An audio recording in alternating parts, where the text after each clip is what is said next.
इलाही दरगुजर कर दे। की बोलबो सुभान अल्लाह कह दे। अच्छा यहाँ पता नहीं छे कि कौन कोना की बोलबो है। आमीन आमीन बोलो आमीन।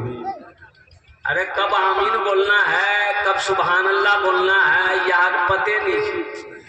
अरे माथा दर्द है तो टेबलेट खाबो ना गर्दने काटे फेंके देबो बोले झमेले खत्म है गए।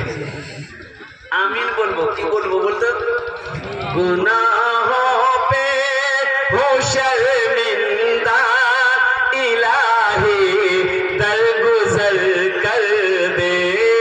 बड़ा मुजरिम हूँ मैं तेरा इलाही दरगुजर कर दे। बड़ा मुजरिम हूँ मैं तेरा इलाही दर